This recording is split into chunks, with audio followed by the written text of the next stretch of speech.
요가리는 을지로, 갑질에는 을질로, 대한민국의 직장 갑질이 모두 사라지는 그날까지 똑똑한 을이 되는 법을 알아보는 시간. 안녕하세요. 저는 비디오머그 박수진 기자입니다. 안녕하세요. 비디오머그 이세미 작가고요. 안녕하세요. 직장갑질 119 최혜인 노무사입니다. 네, 저희가 세 번째 시간입니다.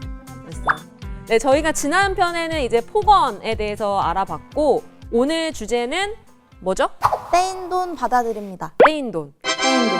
내가 마땅히 노동을 했는데 받아야 할 돈을 받지 못했거나 혹시 받을 수 있는데 몰라서 받지 못했던 돈 분명히 있을 것 같거든요. 오늘은 그런 것들에 대해서 좀 알아보는 시간을 가져보겠습니다. 혹시 또 떼인 돈들 있으시면 기억 안 나세요?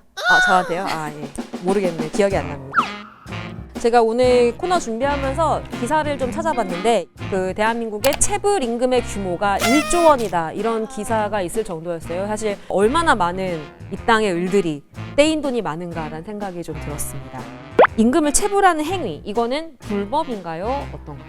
네, 임금체불은 갑질이기도 하고 불법이기도 합니다. 근로기준법 43조를 위반한 거여서 3년 이하의 징역 또는 3천만 원 이하의 벌금형에 처할 수 있습니다. 근데 그 임금을 왜 내일 줄게 하면서 하루 이틀 밀리는 것도 있잖아요. 보통 퇴사 후에 14일 이내에 금품을 모두 다 청산해야 된다라는 14일? 내용이 있어요. 네. 이거만 다 외우고 다니시는 거예요? 그게 저 안 그래도 시험에다. 저희가 이제 본격적으로 사연을 보기 전에 좀 정리를 해주셨으면 좋겠는 게 있어요. 노동자가 당연히 받아야 할 돈의 종류 어떤 것이 있는지 설명 좀 부탁드립니다. 일단 한 5가지로 정리를 할 수 있을 것 같은데요. 기본적으로 근로시간에 대한 임금, 그러니까 기본급이라고 많이 부르는 기본임금이 있을 거고, 연장근로나 야간근로나 휴일근로를 했을 때 연장, 야간, 휴일근로 수당, 그리고 일주일 동안 개근했을 경우에 하루의 휴일을 유급으로 쉴 수 있는 주휴수당이 있고요. 연차 유급휴가를 사용하지 못했을 경우에 연차 유급휴가 수당을 받을 수 있고 1년 이상 일한 근로자는 퇴사할 때 퇴직금을 받을 수 있습니다. 그러면 오늘 사연을 한번 들어가 볼게요. 한마디로 정리를 하면 회사가 일방적으로 연봉을 깎았어요 라는 사례입니다. 이분이 지난해 4월에 입사를 해서 처음에 입사를 할 때 조건은 연봉 4천만 원이었어요. 이제 저희가 이제 1년마다 연봉 갱신을 하잖아요, 협상을. 올해 4월에 이제 임금 협상을 앞두고 하는 말이 1년 동안 근무하면서 특별한 과실이나 문제는 없었지만 팀원의 주관적인 평가나 느낌으로 봤을 때 당신의 지금의 연봉은 과하다. 그래서 4천만 원에서 3,200만 원으로 네 연봉을 깎겠다 이렇게 얘기를 한 겁니다. 그래서 이분이 제가 그 연봉으로는 다닐 수 없다 이렇게 얘기를 하니까 그렇다면 어쩔 수 없다. 느낌 때문에요? 그렇죠. 네, 그죠. 그러니까 저희가 굉장히 좀 저도 이렇게 눈을 좀 의심했는데 호호. 회사 측에서 일방적으로 연봉을 깎은 경우 이 경우는 일방적으로 연봉을 깎는 건 불가능합니다. 그럼 이 경우는 뭐예요? 회사가 뭘 좀 몰랐나 보죠. 그런 겁니까? 그래서 본인이 퇴사를 하겠다라고 하니 자발적으로 나가는 거니까 실업급여 조치를 해줄 수가 없다라는 해고가 아니라 네가 네 발로 나가는 거다. 네, 여기서 또 봐야 할 부분이 이제 실업급여라는 부분이 또 이렇게 하나의 키워드로 떠오르잖아요. 실업급여는 2가지 요건이 충족돼야 받을 수 있어요. 그러니까 이 고용보험에 가입된 기간이 18개월 동안 180일 이상 동안 고용보험에 가입된 기록이 있어야 되고요. 또 하나는 비자발적인 사유로 퇴사를 한 경우여야 돼요. 이게 원칙인데 예외적인 상황들이 몇 가지가 있습니다.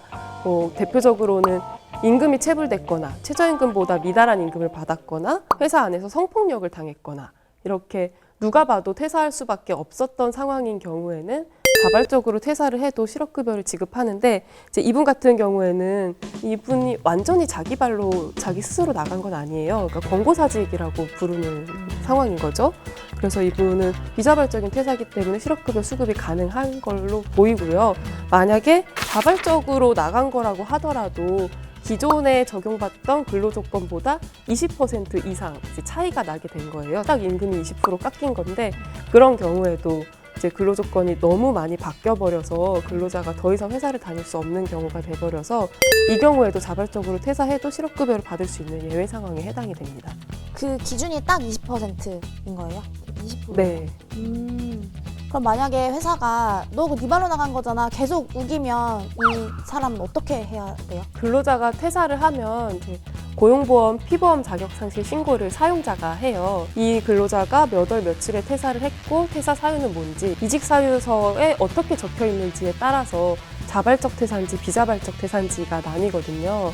근데 만약에 회사가 그냥 자발적으로 퇴사했다라고 이직 사유서를 좀 거짓으로 기재한 그럴 것 같은데, 경우에는 이제 근로자가 이제 고용센터에 전화를 해서 다시 한번 확인을 좀 해달라라고 요청을 할 수 있고요. 고용보험 심사관한테 심사 청구를 할 수 있고 고용보험 심사위원회라는 게 또 있어요. 여기다가 재심사 청구를 할 수도 있습니다. 고용보험 심사관이 어디 계신 사람이에요? 그러니까 저도 그거 물어보려고 그랬어요. 세종. 그러니까 그 고용노동부에 있는 사람이에요? 네네. 고용보험 심사관. 세종시에 계시는. 세종시에 계시다고 합니다. 네. 이번 이 첫 사례, 일방적인 연봉 삭감 통보 후 사실상 회사를 나가게 된 상황. 이런 경우는 분노 개지 몇 단계로 볼 수 있을까요? 이분은 10단계일 수 있습니다. 오, 10단계 처음 나왔어. 너무 명백하게 법을 위반한 거라서 일단 이분은 이제 두 가지가 문제가 되는데 연봉 4천만 원이라는 근로조건으로 근로계약을 체결했는데 이거를 사용자가 일방적으로 파기를 한 거예요. 그래서 근로계약 위반인 문제도 하나 있고 또 하나는 실업급여 수급이 가능한데도 실업급여를 해줄 수 없다라고 버티고 있는 거는 또 고용보험법 위반이기도 해서 10단계로 볼 수 있을 것 같습니다. 연봉 협상을 하면 거기에 사인을 하게 하잖아요. 딱 단둘이 이렇게 딱 앉아가지고 이렇게 촥 내밀면서 저 상대가 바로 있죠. 거기에 뭐가 써 있었지? 이렇게 대부분 하기 때문에 하면 되나요? 이런 경우에는 끝까지 사인을 안 하고 버티는 게 맞긴 하지만 사실 굉장히 어렵잖아요. 네, 이런 거는 어떻게 해야 돼요? 이분이 대처를 되게 잘한 편인 것 같아요. 곧바로 사인을 하지 않았고 면담을 요청해서 어떤 상황인지 파악을 한 다음에 바로 이제 그 상담을 요청하셨어요. 근로계약 위반이기 때문에 동의하지 않으면은 이전 근로조건이 적용된다. 그러니까 버틸 수 있으면 버텨라.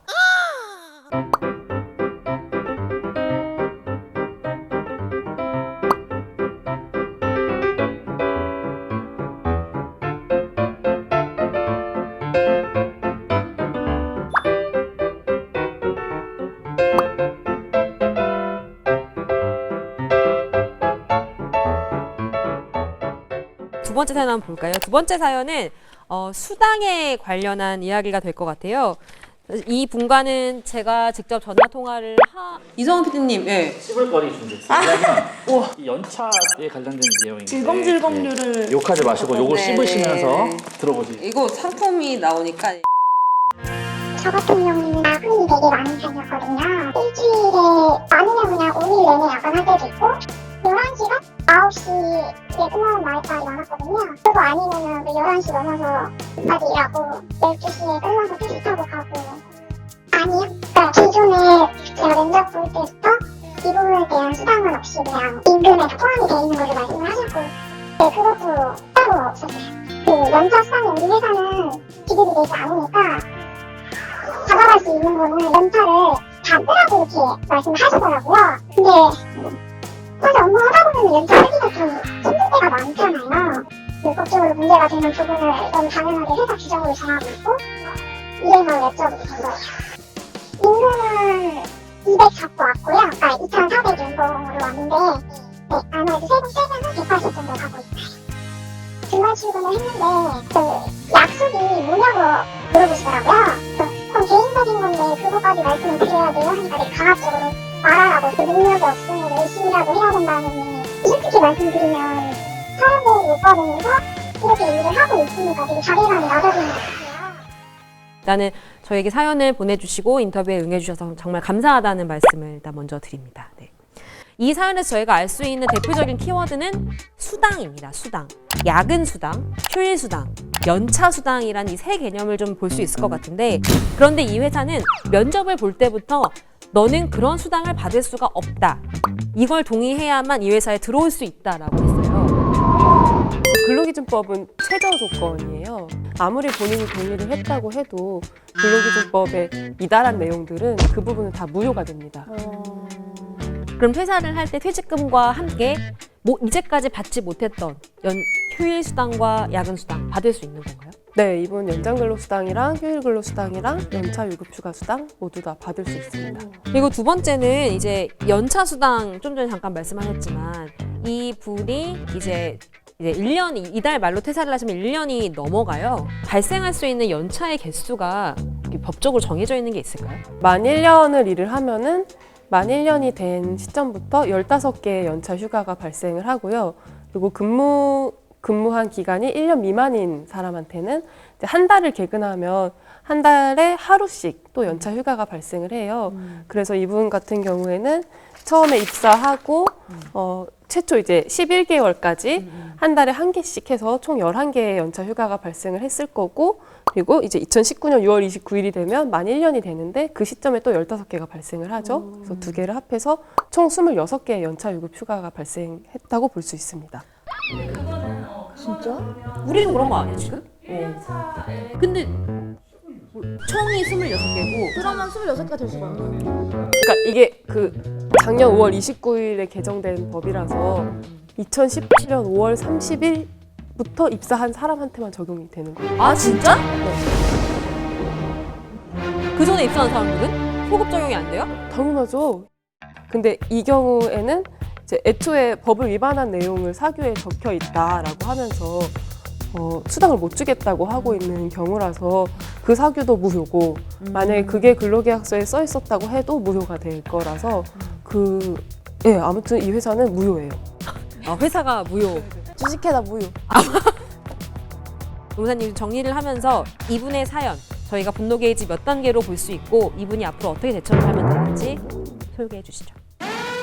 이분도 첫 번째 사례처럼 10단계로 볼 수 있을 것 같아요. 오늘 쌍텐. 가장 황당했던 거는 그 회사가 말도 안 되는 거, 법을 위반한 내용들을 당당하게 주장하고 있다는 거였어요. 그런 부분 다 무효니까 이분 일한 만큼 다 청구할 수 있고요. 근데 회사에서 안 주면 노동청에 바로 가서 신고를 하고 체불임금이 돼서 사용자를 형사처벌할 수도 있기 때문에 이 사연은 10단계로 볼 수 있을 것 같습니다.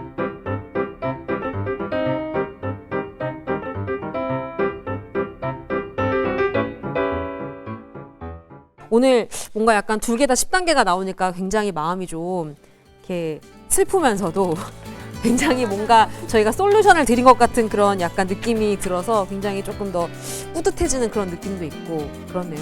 돈에 대한 이야기를 해봤습니다. 여러분들이 노동을 하고 일을 하신 만큼 꼭 잊지 마시고 오늘 저희가 나눴던 내용을 바탕으로 못 받은 돈 꼭 찾아서 받으시고 떼인 돈도 꼭 받으셨으면 좋겠습니다. 저희가 회식을 못했네요. 네, 이것까지 녹화하고 회식을 한번 하는 걸로 하겠습니다. 노가리는 을지로, 갑질에는 을질로, 대한민국의 직장 갑질이 모두 사라지는 그날까지 똑똑한 을이 되는 법을 알아보는 시간, 저희는 다음 편에 또 찾아오겠습니다. 비디오 머그의 많은 좋아요, 구독 부탁드립니다.